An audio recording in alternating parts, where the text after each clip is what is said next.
Hi, Naktikala here. For the sixth part of my Asexuality in Film series. Today I'm drinking a mint chocolate cold brew. And today's video is about a 2017 film. And 2017 was an interesting year for me because I managed to watch a lot of queer films that year, like Disobedience, Una Mujer Fantastica, and some Finnish films like A Moment in the Reeds and Pihalla, which I think is translated as Screwed, but I don't completely remember. And then I also got to see today's topic on Chesil Beach. The Finnish title just means on a beach. It's the story of Florence Ponting, played by Saoirse Ronan, who is she plays the violin and also she can play some piano, and she falls in love with Edward, played by Billy Howell, who studied history in university or college. I don't know what the correct term is. It's based on a book by Ian McEwan, which I've also read, and directed by Dominic Cook. So it came out in 2017, like I said, and I actually did see this at a movie theater, which was a very awkward experience because this is essentially 1 hour very awkward build up to very awkward sex scene. Technically, like the sex scene it goes on and on, and it's very uncomfortable to watch. Probably one of the most uncomfortable sex scenes that I've seen relating to asexuality. So anyway, they meet at some point. They fall in love. Florence gets along very well with Edward's family. Despite everything, there's some class issues and maybe some ideological issues. I'm not really sure. They're more there. Like the structure of this is there's the present day, which is 1962, of the day of the wedding night, and then there is a couple of time skips to 1975 and 2007, and then there's flashbacks during the wedding night to important scenes that are for the relationship or the characters. So it's kind of like if it just happened. It's like to fix the runtime. That's not what I mean. So basically, it's telling the love story kind of in reverse in many ways.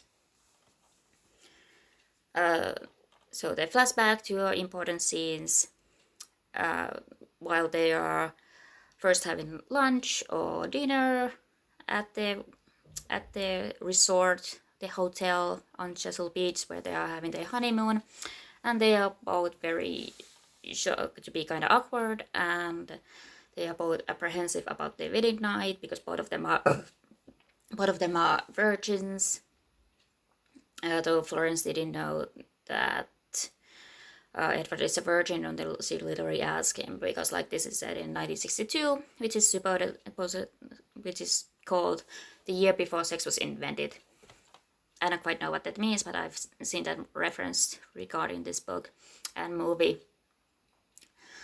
So anyway, they had you can really see, I think at this time, this was at least my third time watching it, because I saw it in theaters. I bought this DVD and I watched it yesterday again for the first time in a while, and I thought it was you can buy that they are in love, that they really did love each other, but you also could see the cracks in the relationship. You could see Edward's insecurities and his temper, and you could also very much see just how uncomfortable Florence was with sex and the possibility of it. Though very early on she does say that she wants to have children, that if they're gonna have a daughter, that she wants to name that child Chloe. So when it comes, so that's not like,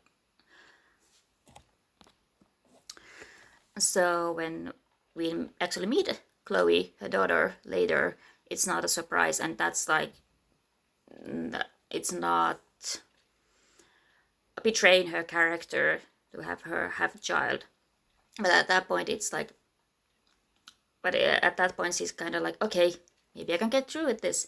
Like, it's very early on that she says that she wants a child, and she maybe thinks that, okay, maybe we can do this sex thing, maybe I can grin and bear it, but then she can't, and it's very awkward to watch two people who really don't know what they're doing, and one who really doesn't want to do it. So it's very awkward, and the build-up is very long. But they have sex.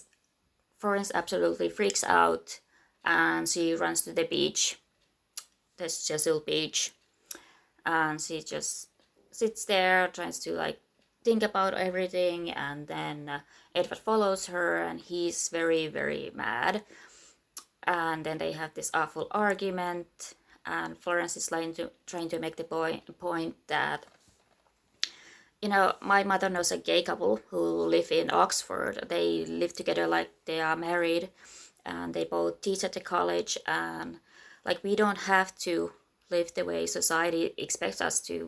We could just love each other without having sex. We could be married, love each other, not have sex. But if you need to have sex, I will understand it. As long as I know you, that you love me, and as long as you don't fall in love with someone else, I can cope. I can bear it. And maybe at one point she would have then become more comfortable, at least trying to have biological children. We don't know. But that was what she was suggesting to Edward. And Edward is like horrified, like, how dare you? I married you. What kind of person do you think I am? What kind of person are you? And like, it's really ugly, and like, Edward literally calls her a bitch, queer as an insult, and frigid. That's what you are, and you tricked me. Like you just thought that getting married would fix you, and I was the first fool to come along. And then there's just silence, and finally Florence leaves. At least that's what we think. And it's just ugly, and Florence leaves, and then she doesn't only leave the beach, she leaves the narrative essentially. Because then we just follow Edward, and Edward's pain at all this, and like, oh, this is so horrible. I need to get an annulment because the marriage wasn't consummated.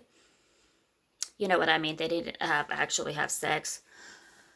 And he was supposed to work at her father's factory, but that didn't work out. So like, there's all these things that they have to do, and like, we only see that from Edward's perspective, and he literally tells his sisters that you're not gonna say Florence's name ever again, despite the fact that those sisters loved Florence and she got along really well with his family, and he's like, nope, no contact, just annul, let's get this annulment and move on.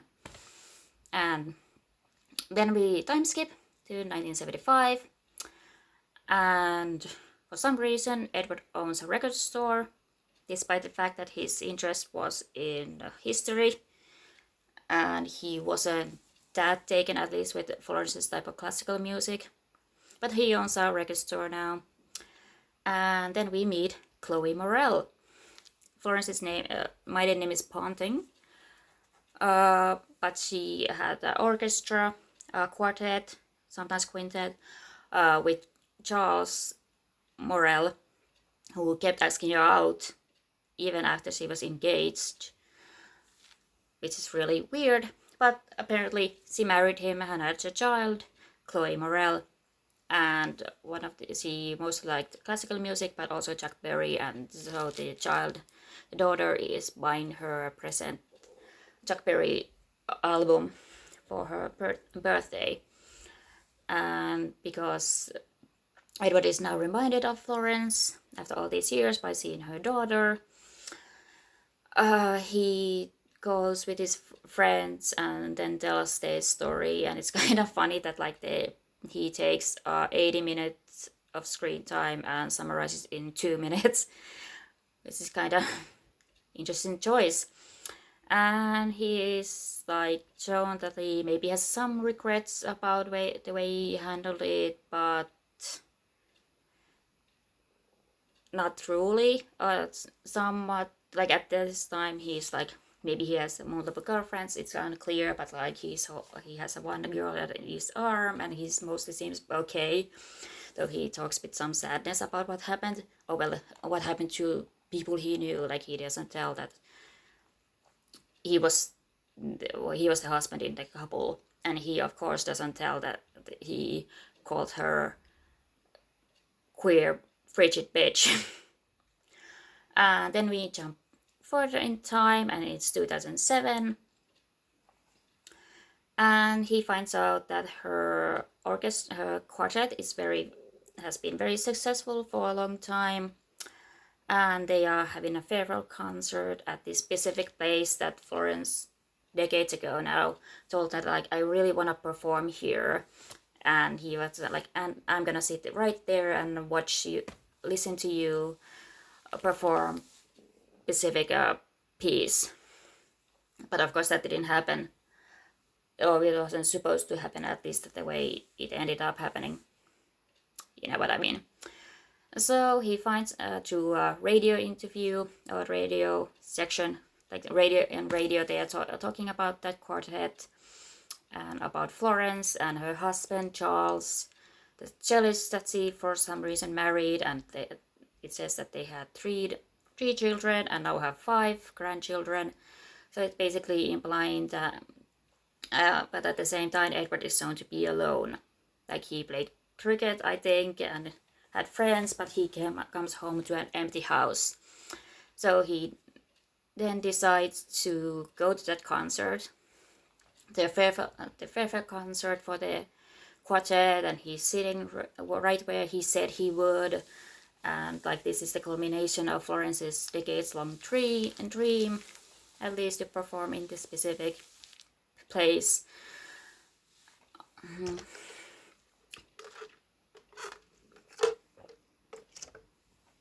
And so he's sitting there, and during the performance, Florence sees him, but doesn't slightly reacts, but still continues with the performance. And Edward is just crying. He's just crying, and it's very sad for him.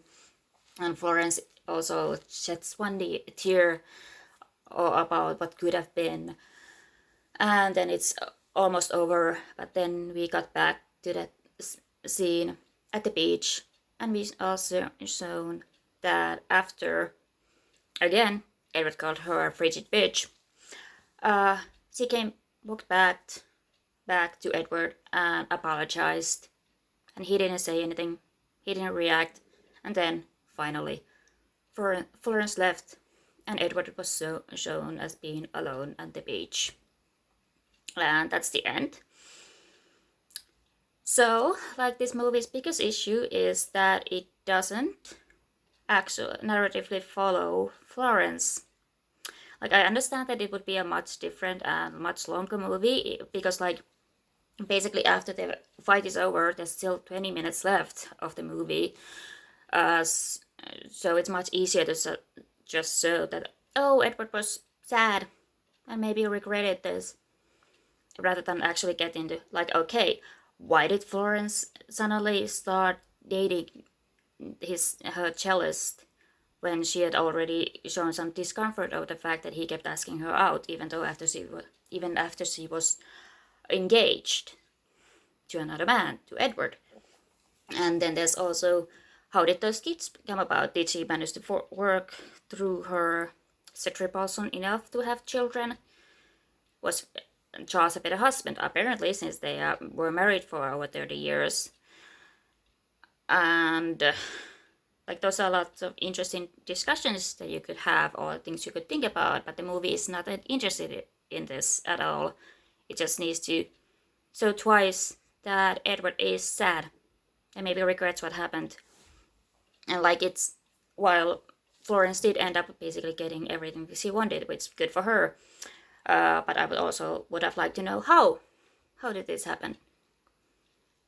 Especially, so I like when it comes to asexuality, Florence is shown as very sex repulsed, and there are implications in the movie and both in the book, nothing explicit, that she maybe suffered CSA from her father, and maybe that's part of the reason.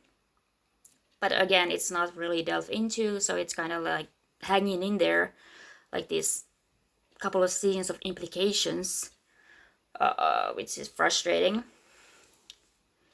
Like again, if you are asexual because of trauma like that, then that's perfectly fine, and you can. It makes sense to portray that on film. But because like there's 20 minutes left in the film, and the film stops caring about Florence and how did she end up where she ended up.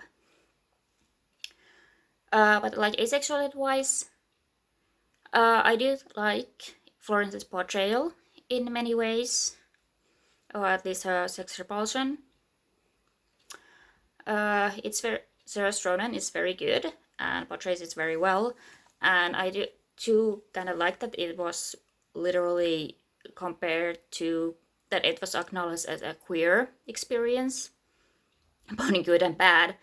But she's like she was literally, even though they would have been like husband and wife, and like they wouldn't have the same societal and legal stigmas, but they still would have some societal issues, or like the society wouldn't have, they weren't living up to society's standards if they would have had the marriage that Florence wanted. And I think that was an interesting comparison in good and bad, because like then he like, we are not like those queers, we are must husband and wife, but it really just, it did make the point that like asexuality is a queer experience. So if you're sex repulsed, I can't really recommend it, because like, and that's the thing about asexual representation, that so much of it has to still be couched within sex for to properly portray it. It can be very uncomfortable, and like this is one of the most uncomfortable experiences to me, because like Florence is so like literally really white knuckling everything. So as such, it feels really weird that we don't get to know how did she end up with her husband and with those children. So like the biggest issue that the narrative isn't as interested in Florence as it should be. Because like seriously, 2 flash forwards of Edward being regretful and then sad that he didn't stay with Florence while Florence got what she wanted, even if she didn't get it with Edward. So like this could be better. And like when I watched, and I just talked about the Olivia experiment, I did feel like that was a better representation. Olivia experiment was a better representation of asexuality than this one. I'm not quite sure if I feel like this has a lot of problems narratively, but Florence Ponting as a character, I think, is very good. It's just the issue that the narrative just doesn't care about her as much as it should. So, yeah, this became a lot longer than I thought, and I had to start this a couple of times to fully get my feelings out. But yeah, and I mean, this is if you can handle awkward sex, then an implied CSA, then I can recommend. Saoirse Ronan's performance is really good. So like basically you can just stop at 180 minutes, basically, because there's not much worthwhile stuff after that. So, bye!